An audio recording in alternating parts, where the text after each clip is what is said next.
Greetings, Midgardians. Welcome to Stuff and Things. My name is Loki. No, it isn't. I'm just kidding. Hi, it's Kat. So, this is not the most awesome helm ever. A friend made this for me, and it just makes me so happy because I just have the coolest friends. They make things for me, and it's so nice. My hair. Okay, so set that down. So, welcome to the rant about my poor misunderstood baby. Yeah, Loki is a very complicated character, and I really like kind of looking at what makes him tick, because it's really actually very complex and interesting. So, first, before I get into anything, if you haven't seen either Thor movie or the Avengers, what are you doing here? This video is chock full of spoilers. Shoo, get out of here. You can't look at this. And for those of you who have seen the movies, then welcome. Perhaps I can educate you a little bit more about Loki stuff and things. Stuff and Things channel.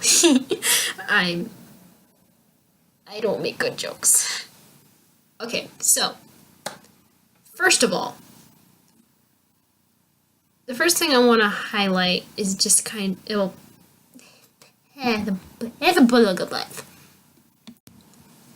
the first thing I want to highlight is the discrepancies in Loki's physical appearance throughout. I'm mainly going to be focusing on the first Thor movie and the Avengers. The second Thor movie is a whole nother can of worms that I don't want to open right now. So, Thor 1. Loki looks perfectly fine. He looks normal. Not hurt or anything. And then he kind of falls through the void. Not an optimal situation. And yeah. However, we do get one more glimpse of him after that. We see him in that after credits scene that Marvel so likes to add. But we see another little glimpse of Loki, and he looks okay. He doesn't look awful. Look horrible. He looks like an Asgardian who fell through the void would be expected to look. Fast forward until the Avengers starts. Oh my gosh, what a change. Loki is in pain. It's very obvious. He's pale, bags under his eyes, he's a bit wobbly, and he just does not look good or healthy. And despite what my brother thinks, I don't think that's just from going through the void, because again, we saw him at the end of the first Thor movie and he looked okay. I don't think it's from going through the portal or anything. That just doesn't quite make sense to me. I think he's been tortured. I mean, come on, what else could have happened? He fell through the void and then somehow ended up in the company of Thanos and the other, I believe he's called, and the Chitauri. And I'm willing to bet it was torture what happened to him. And then also there's all that gobbledygook about freedom is life's great lie and all that stuff, blah blah blah. He didn't say anything like that in Thor 1. He doesn't say anything like that in Thor 2. He only says stuff like that during the Avengers movie, and I'm going to come back to that point, but I just want you guys to remember that. So there's the obvious discrepancies in his physical appearance, but then let's take a quick look at what's going through his head at that time. It's, nasty, nasty. Okay. Very start of the first Thor movie. Loki is the Prince of Asgard, and he is told over and over and over throughout his life, frost giants are evil. They will kill you, they will kill all of Asgard, they will kill Midgard. They are awful, and everybody hates them, and nobody likes them, and they're bad news. And he believes it, because why wouldn't he believe it? And fast forward to Jotunheim. Frost Giant grabs his wrist, armor freezes and falls off, his arm turns blue. I just want you to go back to that movie, rewatch that scene, and just look at his face. I mean, he is the Prince of Asgard. He always has been. That is the foundation of who he is as a person. Prince of Asgard. Prince of Asgard can't be a frost giant. So if he's a frost giant, who is he? Everything he thought he knew, and the foundation of everything that was his identity in his world has just been obliterated.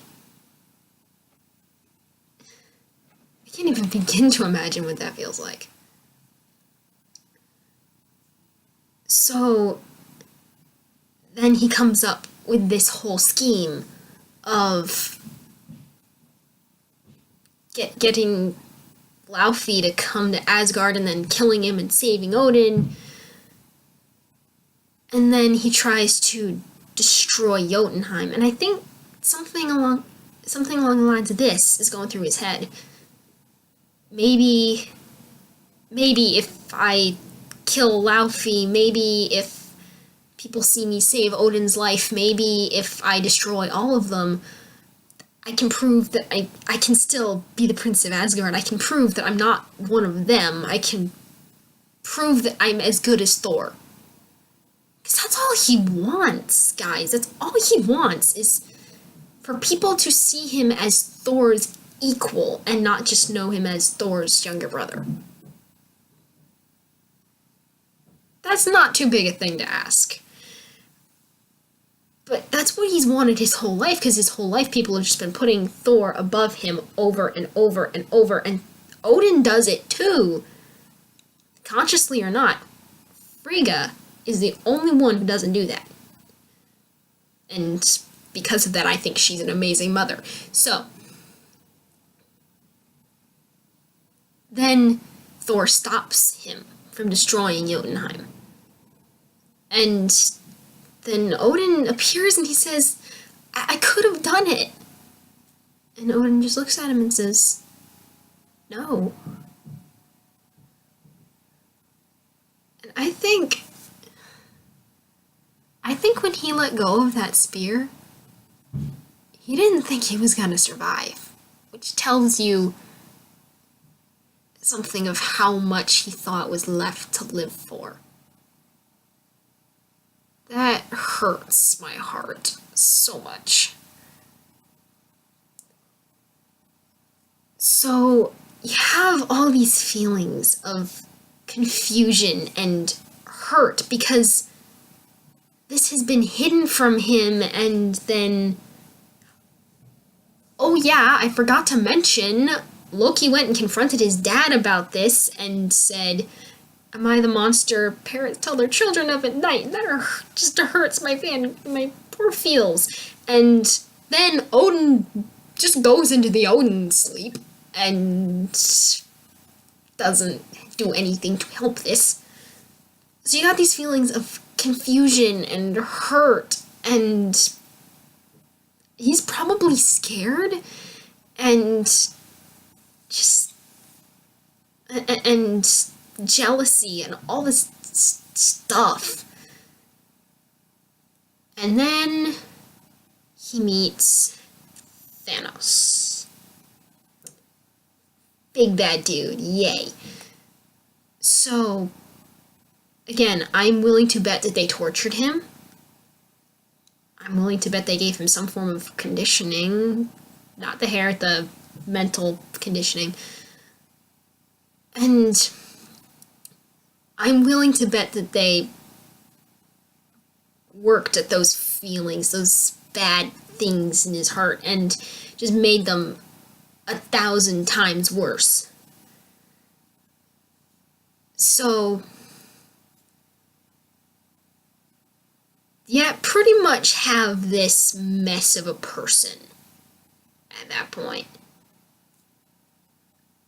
And then, and that's probably why he looks so bad at the beginning of the Avengers, just because it's just awful. And then, I would like to point out one other thing about what happens in the Avengers movie to help prove that Loki is just sort of misunderstood. What color are his eyes in the Thor movies? Green, right? What color are his eyes in the Avengers movie? Blue, right? Do you remember what color Clint's eyes and Sylvic's eyes were after they got mind controlled by the Scepter? Blue. Yeah.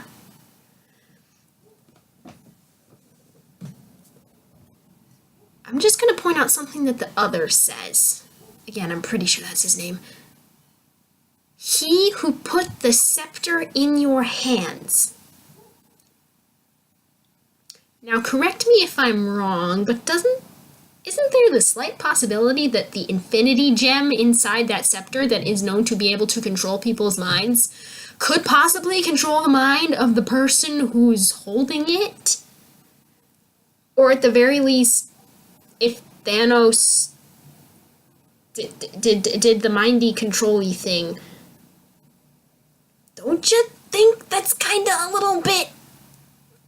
Yeah. No coincidences. The universe is rarely so lazy. Now, I will say I don't think he was being completely mind controlled. I just don't think he was. Mainly well, again, looking at his eyes, they weren't as shockingly blue as Selvig's were, for example. So, he's just... I think the Scepter just kind of ratcheted up all those negative feelings and took away any inhibitions about killing people. Which is not a good thing when you put those two together, because then you have what Loki turned into. A killing machine of a general. Not fun. But then also, the Hulk smashed him around like a rag doll.